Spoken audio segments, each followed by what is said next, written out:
আপনার এখানে এসেই দেখতে পাচ্ছি সেনাবাহিনীর লোকজন কিছু মাছ নিচ্ছে, তো তারা এগুলো কি মাছ নিচ্ছে?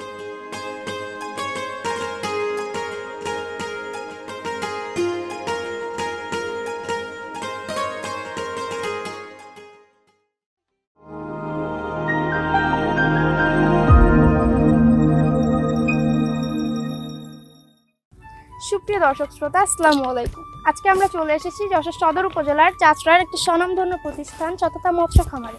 আপনারা জেনে থাকবেন চাচড়াকে বলা হয় মাছের পোনা উৎপাদনের প্রাণকেন্দ্র। আমরা এসেই দেখতে পাচ্ছি অলরেডি সততা মৎস্য খামারে মাছের পোনা ডেলিভারি চলছে এবং মাছগুলো নিচ্ছে বাংলাদেশ সেনাবাহিনীর লোকজন। তারা এই মাছগুলো কেন নিচ্ছে এবং নিয়ে কি করবে চলুন আমরা জেনে নিই মোহাম্মদ আরিফ ভাইয়ের কাছ থেকে। আসসালামু আলাইকুম ভাই, কেমন আছেন? জি আসসালাম, ভালো আছি। আপনি কেমন আছেন? আলহামদুলিল্লাহ ভাই। বলতেছি আপনার এখানে এসেই দেখতে পাচ্ছি সেনাবাহিনীর লোকজন কিছু মাছ নিচ্ছে, তো তারা এগুলো কি মাছ নিচ্ছে যদি একটু বলতেন। আসলে আপনি জানেন যে আমি সারা বাংলাদেশে অনলাইনে মাছ ডেলিভারি করে থাকি এবং আজকে এখানে মাছ যাচ্ছে আপনার 3 থেকে 4 প্রকার। আর এটা আজকে আমাদের যশোর ক্যান্টনমেন্টে ওনারা আমাকে অর্ডার করছিল। অর্ডার করার পরে আমি যে মাছগুলো তুলছি সেটা আজকে যাবে আপনার G3 যাবে এবং হালদা নদীর কাতলা, চায়না সিলভার সহ আরও উন্নত মানের কিছু মাছ ডেলিভারি হচ্ছে। ভাই আমরা চাচড়াতে খোঁজ নিয়ে দেখলাম যে মাছের অনেকগুলো প্রজেক্ট অফ হয়ে পড়ে আছে, কিন্তু আপনার এখানে অনেক ডেলিভারি চলছে, এটার কারণটা যদি একটু বলতেন। আসলে সত্যি কথা বলতে আমার একটু প্ল্যান হচ্ছে ইউনিক প্ল্যান, যেখানে বাংলাদেশের প্রত্যেকটা হ্যাচারি এবং খামার বন্ধ হয়ে থাকবে। ওই মুহূর্তে যদি আমি ডেলিভারি করতে পারি তাহলে বাংলাদেশের প্রত্যেকটা খামারই কিন্তু আমার কাছে মাছ নেবে। যার কারণে কিন্তু প্রতি বছরেই আমি প্রচুর পরিমাণে পোনা মজুত করে রাখি এবং এই মাছগুলা ঠিক আনসিজন, মানে আমাদের ভাষায় এখন অফসিজনে, এই অফসিজনে কিন্তু আমরা এটা ডেলিভারি করে থাকি, আপনারা জানেন। এবং আপনি নিজেও এসে দেখতেছেন এখন বাংলাদেশ সেনাবাহিনী কিন্তু আমাদের কিন্তু মাছ নিচ্ছে। আর এটা আমাদের এখানে কন্টিনিউ প্রতিদিন আমরা ডেলিভারি করে রাখি, কারণ আমাদের কাছে বিপুল পরিমাণে মাছ মজুত করা আছে। হ্যাঁ, বর্তমানে বলছেন প্রচুর পোনা মজুত করা আছে, তো কি কি মাছ আছে দর্শকদের উদ্দেশ্যে যদি একটু বলতেন। আসলে সত্যি কথা বলতে যে এখন তো যেহেতু আনসিজন, আপনারা জানেন যে এখন যে মাছটা সবচেয়ে বেশি মানে চলতেছে আমার এখানে, এটা হচ্ছে কেজিতে আপনার 8টা-10টা লাইনে যে মাছগুলো যারা আবার নতুন করে কালচারে দেওয়ার জন্য রেডি হচ্ছে। এবং আমাদের এখানে তো আপনি জানেন যে উন্নত জাতের যে মাছগুলো আছে এখানে সব থেকে এখন G3, চায়না সিলভার সহ কাতলা এবং নতুন জাতের একটা মিনার কাপ বের করছি। এই টাইপের মাছগুলো আমাদের কাছে প্রচুর পরিমাণে স্টক আছে। হ্যাঁ, আমরা জানতে পেরেছি যে আপনি G3 রুই মাছ বিক্রয় করে বাংলাদেশে ব্যাপক সাড়া ফেলেছেন, তো আপনাদের প্রতিষ্ঠানে সব থেকে বেশি বিক্রয় হয় কোন মাছ?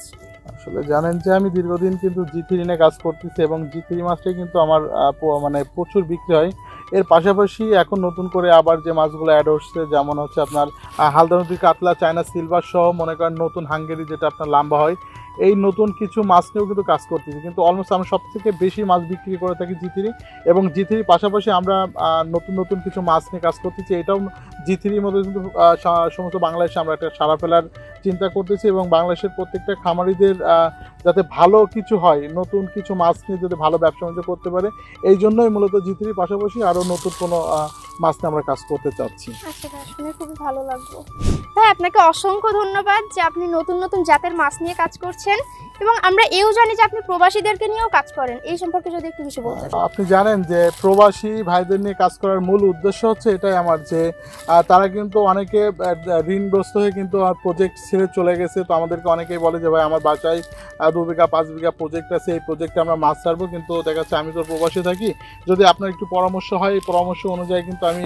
আগাইতে পারতাম এবং আপনি যদি আমাকে ভালো প্রোডাক্টটা দিতেন, ভালো পণ্য সংগ্রহ করে দিতেন, তাহলে আমি হয়তো ব্যবসায় লাভবান হতাম। ঠিক তাদেরকে আমি ভালো পোনা এবং ভালো জিনিসটা আমার নিজের দায়িত্ব আমার ম্যানেজার দিয়ে কিন্তু তাদের প্রজেক্টে দিয়ে আসি এবং তাদেরকে বিভিন্ন পরামর্শ দিয়ে আমি ব্যবসায়িক আগ্রহ দেখাই যে না, ব্যবসা করা সম্ভব।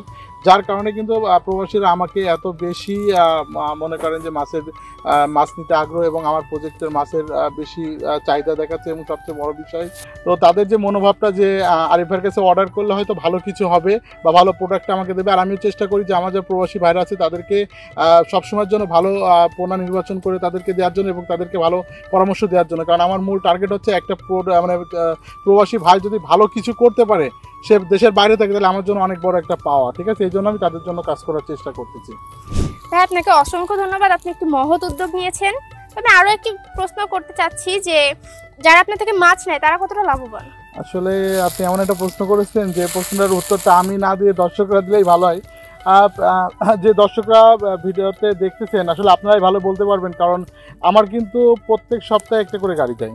ইভেন আমি কিন্তু প্রত্যেক সপ্তাহের যে রিভিউটা আমি কিন্তু দিয়ে দিই যে আমার এখানে প্রত্যেক দিন কত পরিমাণে মাছ যাচ্ছে এবং বাংলাদেশের প্রত্যেকটা জেলায় আমি কীভাবে মাছ পৌঁছায় দিই।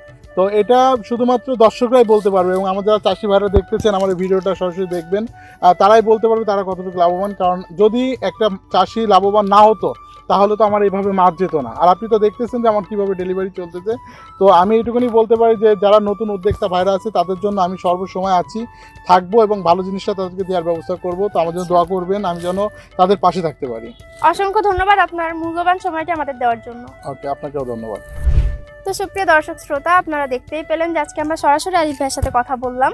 আপনাদের যে কোনো রকম মাছের পোনা প্রয়োজন হলে আপনারা আরিফ ভাইয়ের সাথে যোগাযোগ করবেন।